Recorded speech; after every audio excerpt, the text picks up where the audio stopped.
Welcome mga ka-for the body sa ating YouTube channel. At kung bago ka pa lang, i-subscribe nyo po, i-follow nyo po ang channel natin, i-like nyo po itong video na to, then click subscribe and i-hit yung notification bell para lagi kayong updated sa ating lahat ng mga videos. So ito na, panoorin na natin mga ka-for the bodies.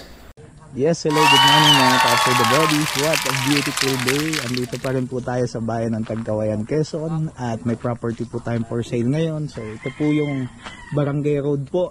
Mula po dito sa area na to, concreted na po yung Barangay Road. Nandun po mga 300 meters po mula dito. So ang kagandahan po ng property po na ito is small cut po ito na farm lot.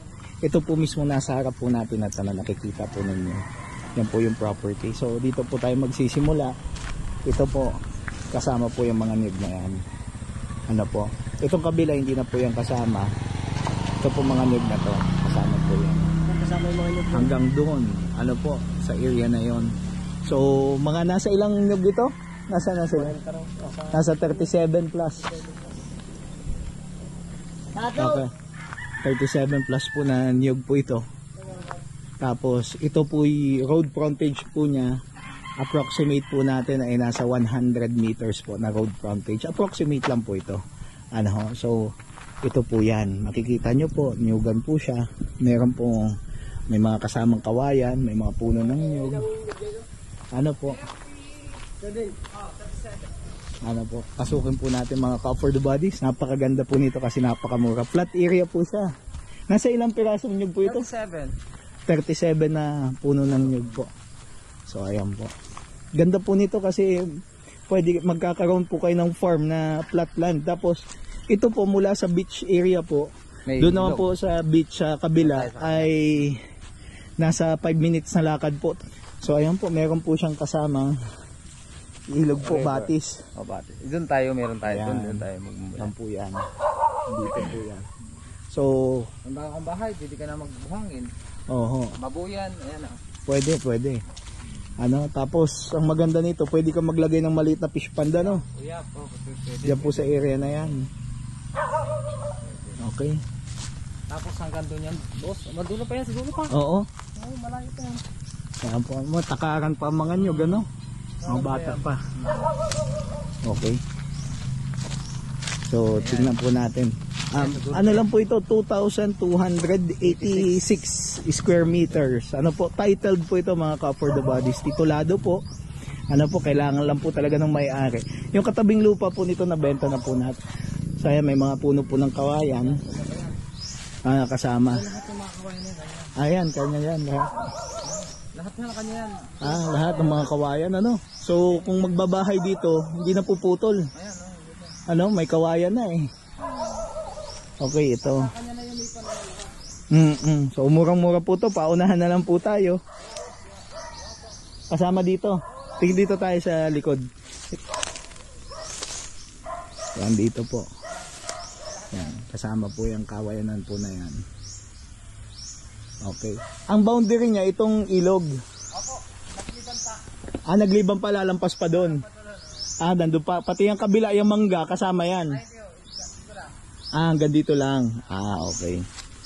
So, medyo irregular shape po yung ng lupa. Pero, good investment po ito kasi napakamura po nito mga ka-for the bodies. Ano ho. So, mula po dito, yung video po natin na naibenta po na nasa 500,000 katabi lang po nito.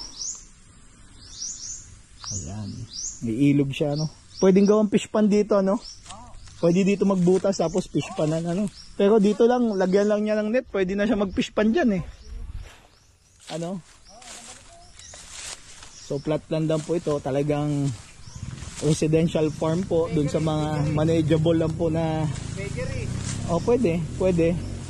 Tapos tabing kalsada pa. Ano po, ang ganda po dito kasi tourism spot po ito ng Tagkawayan yung barangay po na ito. Mga ka-for the bodies. Ano, dyan po sa kabila. Kasi ang kabila po, yan po ay naibenta na po natin. Ano, kumakailan lang po, 1 day lang. Sold na po kaagad. So kasama pa ito ano? Ito po. Kasama po ito. Yan. So may flat area din po dito. So napakamura po nito mga ka-for the bodies. medyo paunahan na lang po tayo. Ano ho? So yan, napakaganda po nito. 15 minutes drive po ito mula sa bayan ng Tagkawayan po sa town proper. Hindi na po yan kasama yung itong kabilang to, hindi na po kasama. Hindi na po yan kasama. Ano po kasi andito po yung muhon natin diyan sa area na yan. Ano po? Dito po kasama itong mga nyug na to. So, yan yung boundary. Ano, tapos papunta na po doon. 2,000 square meter plus 2,287, 86 kung di po ako magkamali. Ipopost ko na lang po yung title nito para sa eksaktong sukat. And mga ka-for the bodies, ito po ay kailangan lang ng budget ng may-ari. So paunahan na lang po kasi marami naghahanap po sa atin ng murang property. So baka magustuhan nyo po ito. First come first serve po tayo. Unang makapag-down, kanya na po ito, mga ka-for the bodies. So maganda. Hanggang saan yung kalsada niya? Kakatawid pa dyan sa Indonesian. Hanggang saan? Doon, sa bilang bahay. Oo. Lalampas tayo sa kalaga. Tingnan natin yung kalsada niya. So dito po road frontage niya. So wala pa lang 100 meters, parang 50 meters frontage, ano? Opo, Olmuhon na po kasi. Ano ho? Pero hanggang dyan po. Ayan po yung ano, approximate. Pero kailangan po natin ito para location survey po. Ano? So ayan po siya. Hanggang dito po mga ka-for the bodies. Ayan po. Okay. So ito po ay papunta po dun sa beach, 2 meters, 2 minutes, ano po ito, drive, papunta sa dagat, 5 minutes po walk, nasa dagat ka na. Ano, ito napakaganda po nito mga ka-for the bodies. So wala pa lang 100 meters, parang 50 meters frontage, ano? Opo, Olmuhon na po kasi. Ano ho? Pero hanggang dyan po. Ayan po yung ano, approximate. Pero kailangan po natin ito para location survey po. Ano? So ayan po siya.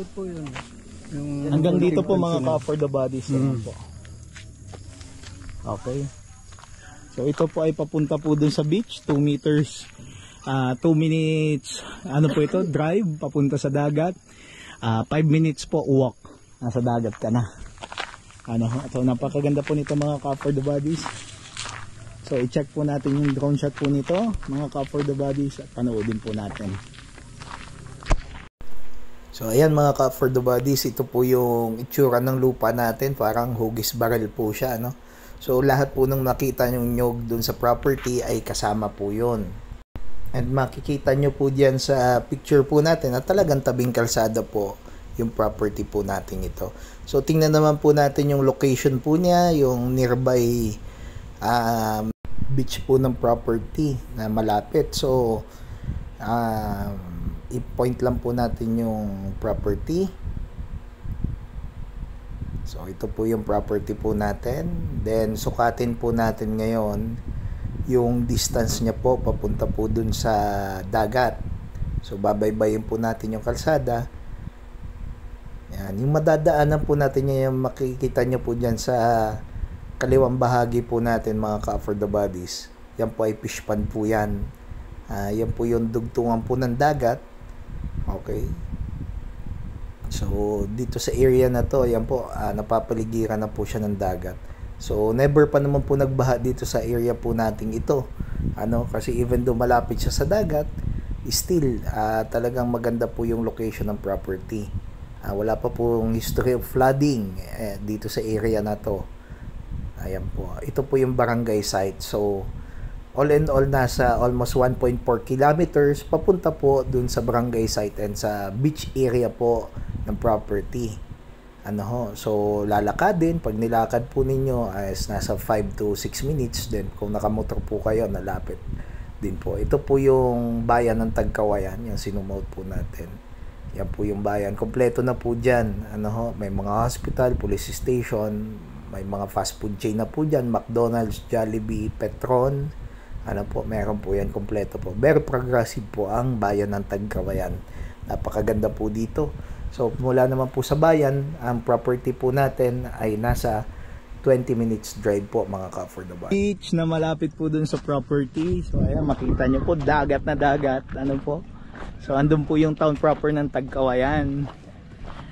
Mga ka-for the bodies. So pag halimbawa nabili nyo po yung property, 5 minutes lang po papunta po dito sa dagat na to. Ano, lakad yun. Pag motor po kayo, 2 minutes lang po. Ano, sayang po.